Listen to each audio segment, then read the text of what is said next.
Alors, comme tous les ans, c'est l'été, et comme tous les étés, on essaye de nous convaincre de faire le plein de produits solaires, parce que évidemment, il faut se protéger du cancer de la peau. Alors, c'est vrai, ça devient une obsession, hein, la méfiance du soleil, hein, alors, on est partagé entre la pub pour les écrans et puis l'info qui nous dit que à chaque fois qu'on se tartine de produits solaires et qu'on va dans l'eau, que ce soit dans la mer ou comme ici dans un lac, ça reste dans l'eau et la population en question, la population de l'eau, n'aime pas ça. Alors, qu'est-ce qu'on fait? Mais il n'y a pas que ça. Je veux dire, est-ce que vivre dans la peur du cancer, c'est la solution? Est-ce que vivre en se disant, mon Dieu, si je vais au soleil. Moi, j'ai vu ça chez ma maman. Ma maman, qui, il y a quelques années, a fait un tout petit épithelioma là, sur le nez et qui, depuis, se fait comme les Chinoises, aller sous des grandes visières comme ça. Elle se couvre d'écran total et tout. Mais est-ce que c'est vraiment ça aussi la solution pour elle? Donc, on va voir ça maintenant. Donc, si vous faites comme la grande majorité, vous vous tartinez d'écran total. Ou alors, vous vous appliquez à noircir à tout prix et vous ne mettez pas d'écran total, mais vous mettez une huile genre vache à traire pour vache qui vous fait bien cramer et vous voulez griller. Bon, pourquoi pas, hein. Mais c'est pas pour ça que vous seriez plus en danger que les autres, ceux qui se tartinent d'écran total. Pourquoi? Eh bien, tout simplement parce qu'il y a un rapport officiel qui est assez récent qui montre que la protection solaire, qui a été largement promue donc ces dernières 30 années, pourrait faire en fait plus de mal que de bien. Donc, je pense que vous avez déjà dû en lire 2-3 choses à ce sujet. J'espère que je dis rien de neuf. Parce qu'on commence à le savoir, un écran solaire, eh ben, ça bloque la production de vitamine D. Or, la vitamine D, ben, c'est un nutriment essentiel dans la prévention du cancer. Et puis, il se trouve qu'il y a de nombreuses grandes marques d'écran total, d'écran totaux, de crème solaire, qui contiennent en fait des produits chimiques assez toxiques, qui évidemment sont absorbés par la peau, hein, ça ne se contente pas de rester à la surface, et ça pénètre dans le sang, et puis ça circule dans l'organisme comme une huile essentielle. Hein. Quand on fait rentrer une huile pour se faire du bien, on peut récupérer n'importe quel autre produit qui passe par la peau. Hein. Et alors là, quelle est la principale source de toutes les maladies, inclus le cancer? On en parle à chaque fois. La principale source, eh ben, c'est d'abord la toxicité, c'est le blocage de la synthèse de la vitamine D. Hein, et est-ce que l'apparition de produits chimiques toxiques sur la peau ne serait pas en fait parmi les causes principales de cancer de la peau? C'est les questions qui se sont tous posées, inclus le docteur Leonard Caldwell, qui est une des plus grandes autorités mondiales en matière de traitement du cancer. Et lui, il affirme que eh ben, les produits chimiques contenus dans les écrans solaires provoquent la plupart des cancers de la peau et non le soleil. Et il y a une étude publiée en 2004 dans la revue The Lancet qui a montré que paradoxalement, les travailleurs de plein air ont un risque de mélanome réduit, ce qui suggère cette exposition chronique au soleil, qu'elle peut avoir un effet protecteur en fait. Alors, ici aux États-Unis, nous, on a un organisme qui surveille l'apparition des maladies, c'est le CDC, et ils font des mesures, des relevés. C'est leur spécialité. Et ils ont trouvé que l'utilisation de la crème solaire a doublé au cours des 30 dernières années. Bon, ça, c'est typique CDC, hein, de trouver ce genre d'identifier ce genre de choses. Donc, l'utilisation de la crème solaire a doublé. L'apparition des cancers de la peau a doublé aussi. Mais on continue à conseiller aux gens d'éviter le soleil et de mettre de la crème solaire. Personne ne fait les liens. Mais il y a quand même des experts qui sont experts donc en santé naturelle souvent d'ailleurs, qui n'écoutent pas forcément ce que disent ceux qui sont à la pointe de la technologie. Et ils vont contredire en fait les recommandations d'utiliser les écrans totaux et les écrans solaires. Les experts, ils vont attribuer la responsabilité du cancer du sein bien plus au mode de vie et au régime alimentaire qu'à l'exposition au soleil. C'est pareil pour le cancer de la peau, d'ailleurs. Et parmi ces spécialistes, il y a le fondateur de la dermapathologie, Bernard Ackermann, qui est spécialisé dans l'étude des maladies cutanées au niveau microscopique et moléculaire. Et lui, il nie complètement la responsabilité du soleil. Il vous dit que, comme le docteur Caldwell d'ailleurs, le docteur Caldwell, c'est une des plus grandes autorités mondiales en matière de traitement naturel du cancer. Et lui, les deux, ils vont dire que les produits chimiques contenus dans les écrans solaires provoquent la plupart des cancers de la peau et non le soleil. Donc l'absence de lumière, c'est ça le problème. L'absence de lumière solaire est synonyme de carence en vitamine D.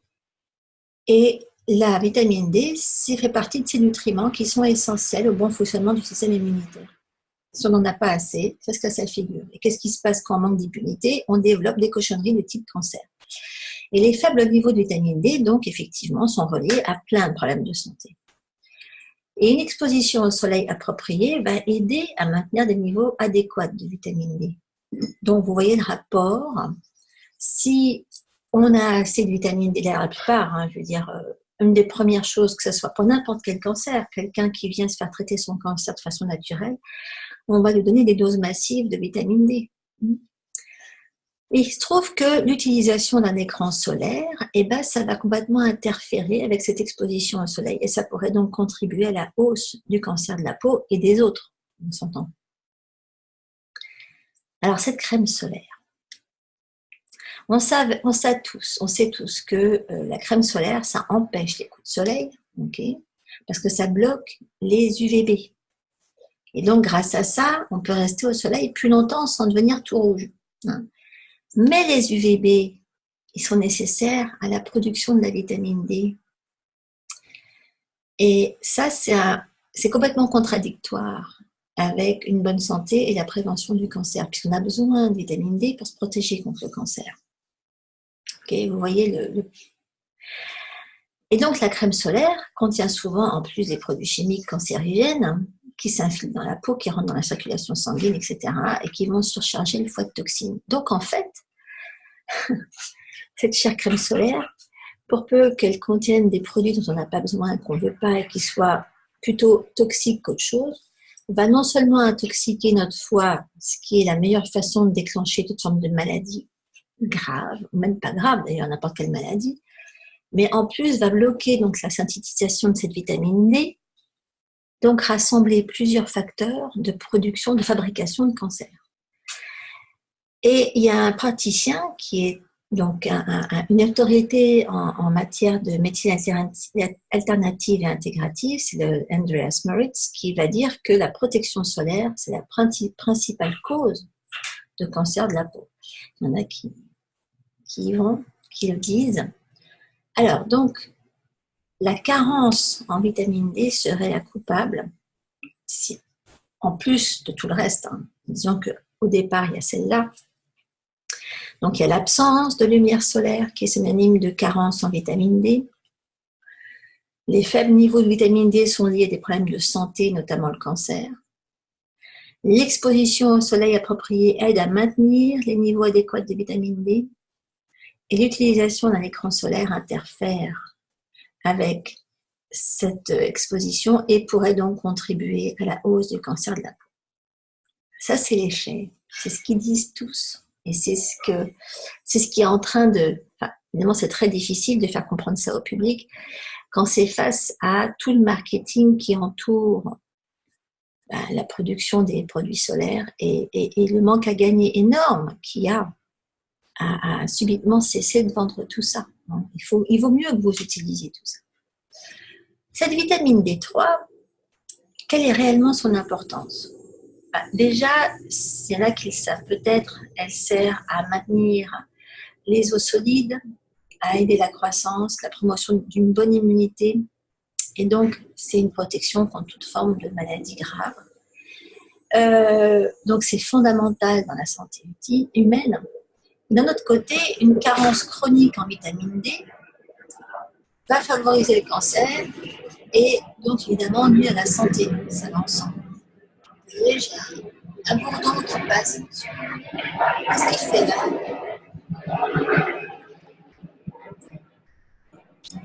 On attend qu'il passe.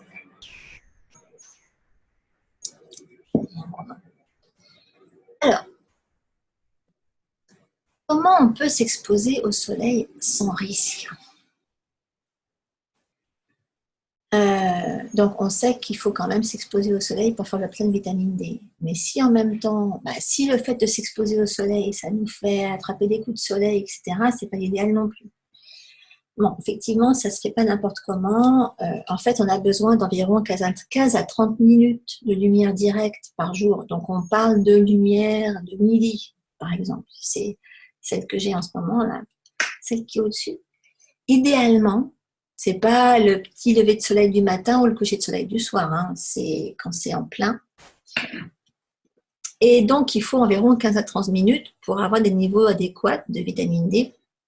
Donc, c'est pas avec juste la main qui dépasse. En général, il faut essayer de s'exposer le plus possible. Alors, il faut savoir que les gens qui ont la peau plus foncée ont besoin de plus longtemps parce que eux, ils ont une mélanine beaucoup plus concentrée que la nôtre. Ça leur bloque les UVB. Hein. Donc, eux, il faut qu'ils restent beaucoup plus longtemps au soleil. Bon, évidemment, l'idéal, c'est de commencer par 10 minutes et d'augmenter progressivement jusqu'à 30.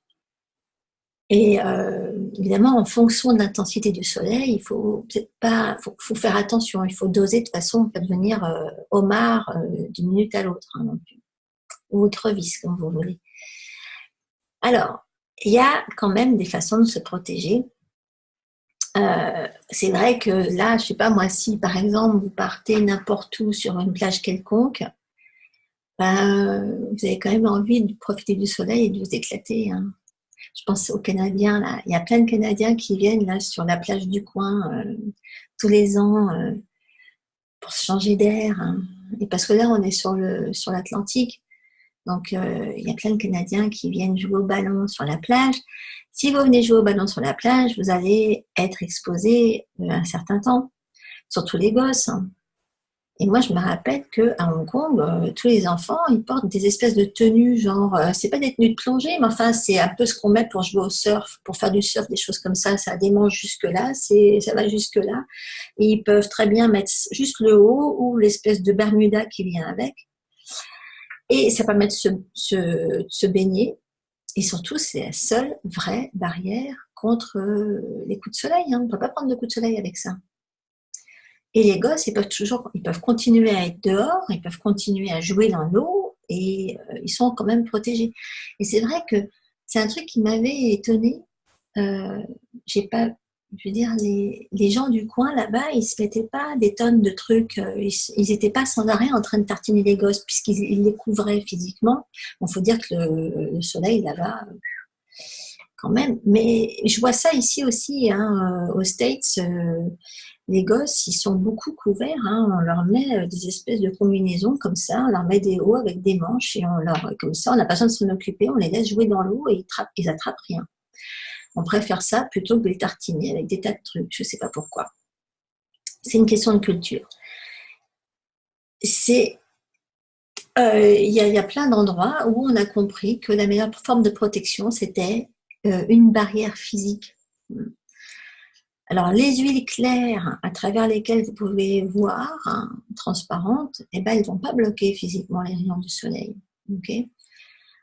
Si vous limitez votre exposition ou vous portez des vêtements amples en coton, en soie ou en bambou, parce que ça respire, à ce moment-là, oui, vous pouvez vous mettre au soleil. Et il faut aussi vous rappeler qu'il y a des huiles qui sont à base de pétrole, comme la vaseline. Ça a beau, il marque dessus que c'est naturel, mais ça n'a rien de naturel du tout. Et ça, c'est nocif pour la peau, pour le système lymphatique. même si c'est considéré naturel par l'industrie cosmétique, hein, ils aiment bien dire qu'on n'utilise que des produits naturels. Les produits naturels en question, il ne faut pas s'y fier.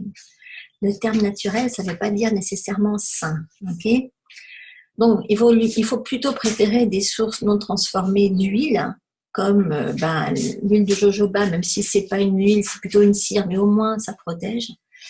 Noix de coco ou karanja. Karanja aussi, c'est une huile. Il y en a qui vont dire que la noix de coco, c'est comme si vous mettiez de l'huile de friture dans ce cas-là. Il y en a qui disent que ça marche. J'en sais rien. Moi, je utilise les deux. Je trouve que l'huile de coco marche aussi bien. Enfin, en même temps, ça fait très longtemps que je n'ai pas pris coup de soleil.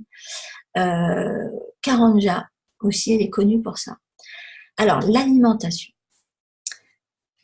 Il faut quand même en parler parce que même s'il est important de s'exposer au soleil pour la vitamine D, il faut quand même suivre aussi un régime qui soit riche en aliments, en antioxydants. Hein.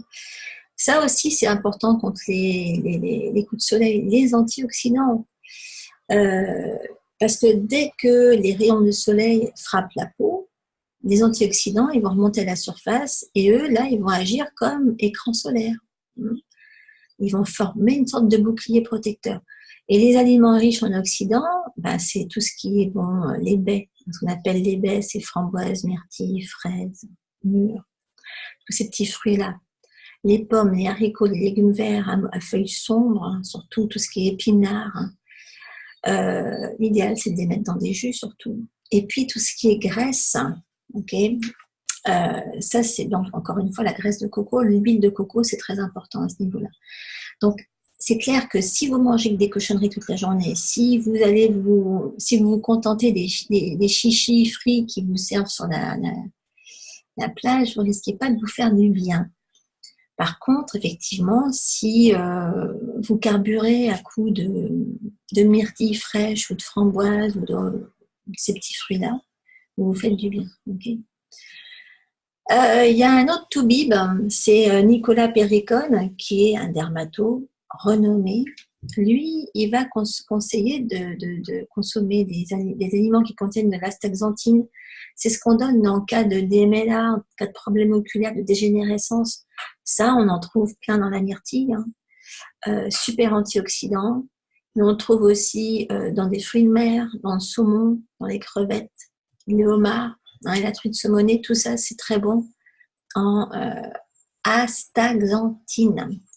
Alors, on peut acheter de l'astaxanthine toute prête, hein, mais franchement, il vaut mieux l'avoir par des sources alimentaires. Et puis, il faut éviter les facteurs de risque. Alors, évidemment, c'est toujours pareil, il faut être un tout petit peu logique, il faut avoir un tout petit peu de cohérence. Hein.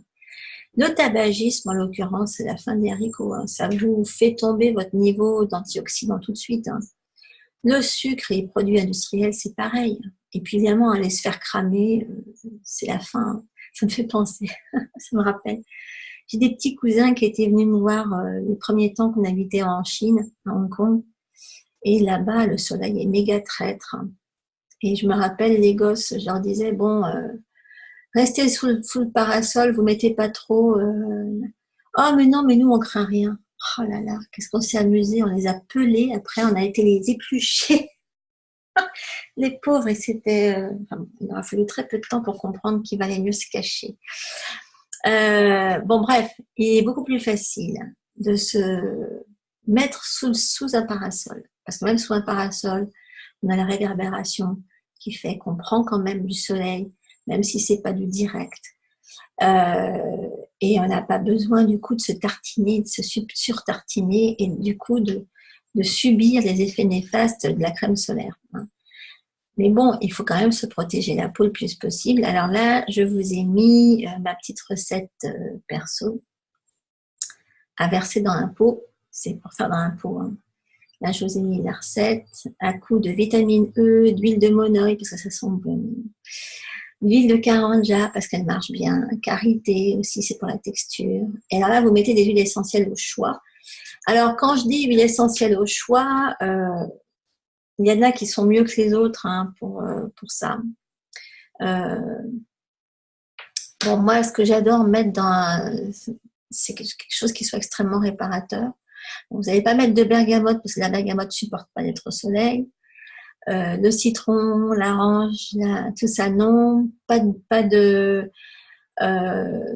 mandarine, pas de citron, pas d'orange, pas de bergamote, euh, pas d'angélique racine, pas de chouli. Ok? Tout ça, ça ne va pas au soleil, d'accord?